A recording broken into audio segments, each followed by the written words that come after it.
welcome. You're watching NewsX and I'm Shivani Singh. We are tracking the latest developments coming in from Nepal, where at least 384 tourists, including 105 Indians, are missing in the flash floods that have hit Nepal. At least 16 people have also been killed as floodwaters surged from Tibet.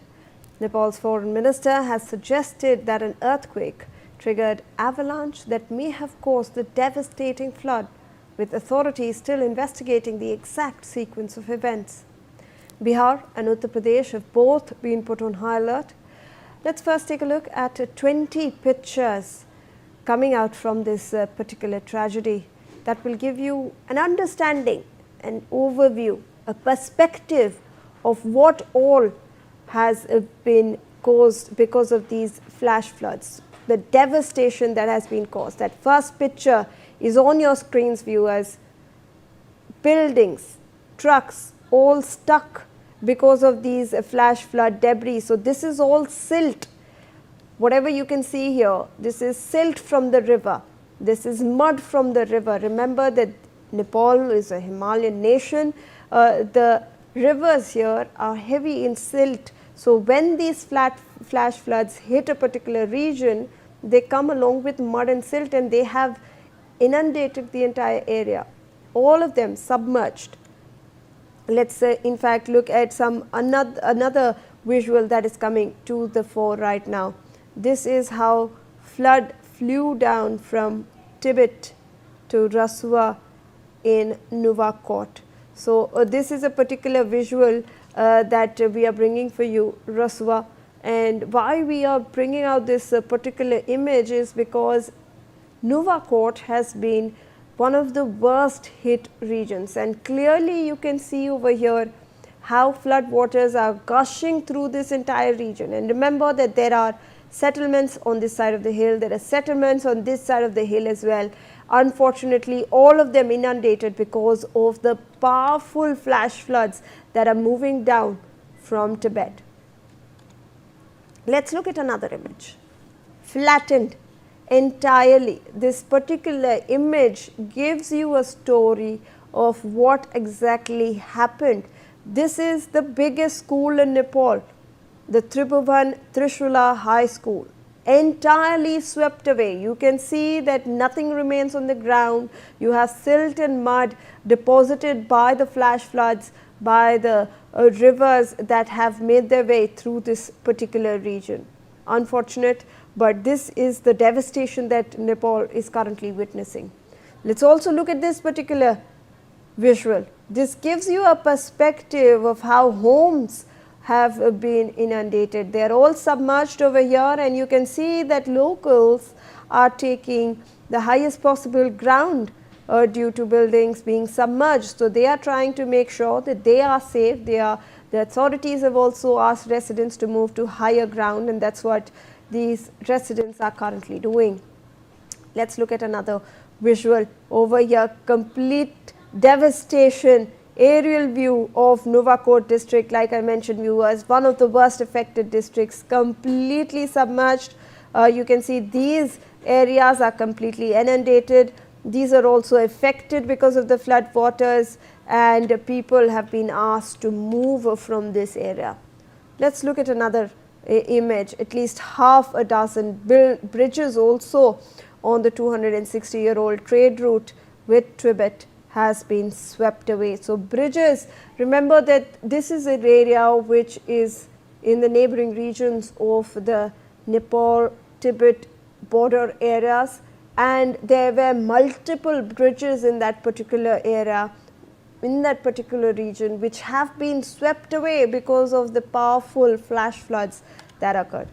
Let's also look at the exact moment when a flash flood hit a 5-story building over here, because this is giving you the exact particular moment. You can see the gush of water and this building standing in the way, which unfortunately can be seen destroyed entirely by the flash floods that are making their way. This is the aftermath picture of the entire settlement that has been covered with the silt, with the mud that the river actually carries as it makes its way through this particular region. Let us look at another image. This is a photograph that has been taken from a helicopter, which actually shows the flash floods in the valleys of Rasua. So, clearly you can see these are the valleys. Unfortunately, these are the worst affected areas, and you can clearly see this particular image where you can see entire devastation in this particular region. And you can see settlements here as well. Unfortunately, the settlements here have been destroyed because of the flash floods and damaged.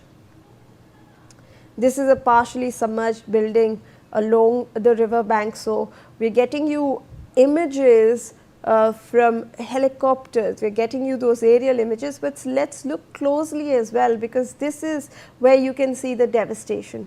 Buildings are entirely submerged, there is no way to come out or get into this building, entirely submerged and inundated. We can clearly see the amount of silt as well in this particular region. This is dust and debris flow in spate from a sudden and massive flood. So, as soon as the flash floods make their way, you can see the fury of the river over here, dust and debris also coming along with those flash floods. Now, these are flood waters that are flowing in the mountainous region in Nepal, and clearly you can see the river has swollen. You can see that it has breached all the river banks. In this particular image, it is clearly visible how the river, which used to flow in a particular direction, has now breached the river banks. It has made its way into these settlements that are in the valley, and this is how the flash floods are wreaking havoc in Nepal. Now, this is an aerial shot of an entire river bank. Remember, viewers, entire river bank. These were settlements here. People were going about their day, and unfortunately, within minutes, when that flash flood hit, the entire region is now submerged. You can see how these buildings, this is a 5-story or 6-story building if we count and look at this image particularly, and you can see how almost all the stories are covered with mud and silt and debris that comes down along with the river during such flash floods. Let us also look at another image from the ground. These are villages in Rasua swept away by the deluge of water and mud, and clearly you can see how vehicles are stuck here. The buildings are submerged and inundated. There is nothing left here. There is no way, there is no road, everything under the water, under the mud over here. This is another image which shows you how villages are inundated in Dhading district in Nepal. So, this is another district which has been affected apart from Rasua. We have Dhading district also reeling under the chaos. We have rescue helicopters which are unable to land because there are high flood waters in this particular region. So, you can clearly see that there is no particular place. How will rescue operations take place if the helicopters have no place to land, and this is clearly visible over here in this particular picture. Let us also look at how debris lies scattered after the sudden flash floods which surges through Bhote Koshi. This is a residential settlement in Rasua, again submerged, again devastated, and you can clearly see how people left in a hurry because the government authorities also asked them to evacuate from the region, and they have left all their belongings in this particular area after the flash floods were announced. Now, this particular photo will show you how residents are gathering near a debris scattered area in Rasua as well. They cannot make their way through this area, so they have rushed towards higher ground. You can see that it is on an inclination, so they are rushing towards higher ground. Over here, everything is submerged, there are flood waters here, so they are making their way towards safety. And this is a partially submerged building along a river bank in Nuwakot district, one of the worst affected districts. You can see how this particular building is partially submerged, and you can see one floor of the building, one story of the building. Unfortunately, the rest is all covered, all inundated, river, silt, mud, all the debris accumulated over here.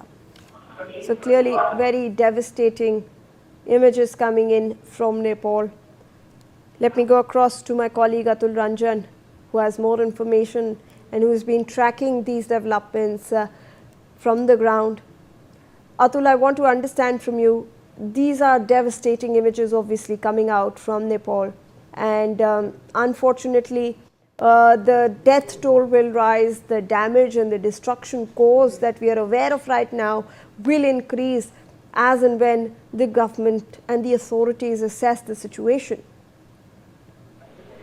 Well, certainly, with every moment the death toll continues to rise, and the images that that is emerging from the whole crisis certainly shows the level and the scale of the crisis. And right now, we're speaking, water gushing through all the neighborhoods, bridges, things. And we will also see rescue visuals as well coming up, where you can see people leaving their clothes in order to get attention of the helicopter, which are meant to rescue those people, evacuate those people from those flooded regions. Now, obviously, the numbers of deaths has risen. It has gone over 20 right now, and at least over 400 people are said to be missing right now. But as you said, these numbers are very likely to rise given the fact that there was absolutely breakdown of communication in those particular regions, and we can see that people are obviously wondering about the whereabouts of their family members, their friends, and that is why we see that the helpline numbers have also been issued by the authorities, be it in Nepal or even by the Embassy of India in Kathmandu. They do have issued helpline numbers. Even the fact that the death toll is likely to rise, some of the people advisories have also been issued by the Nepal Tourism Board as well as the authorities in order for people to at least in particular to avoid those particular regions, and not just those Rasua district as well, but the other 4 or 5 nearby districts as well, who are said to be those primarily downstream regions, say Tilwa, Bhote or Bhote. Those particular regions, Gorkha as well, those particular districts are said to be, facing imminent danger as well, apart from Rasua district. And as I mentioned, over 100 tourists are said to have been confirmed who are said to be missing right now, given the fact that, and also what we're learning is that given the fact there were 300 tourists who are said to be missing, or about 400 right now is the that we're getting. Several of them are also said to be those from US, UK and Malaysia. So certainly this incident is likely to get international attention as well, because several of these countries would obviously be coordinating with the authorities nearby, like the Indian authorities, in order to prioritize the evacuation and search and rescue for nationals of their own countries. And certainly, but the challenges are a lot for the rescue team as well. Earlier with the regional SSP also mentioning the challenges that they were facing, and he broadly highlighted how over 24 security personnel, be it of the Nepali police or of the paramilitary forces, who were stationed near the Timor border, particularly near the customs facility, which they can see the wild videos getting swept away within seconds. Right. That particular facility also had a lot of military personnel. Atul, in fact, I'll request you to stay on with us as we track more developments regarding this particular story that we are tracking. Now, let's bring our viewers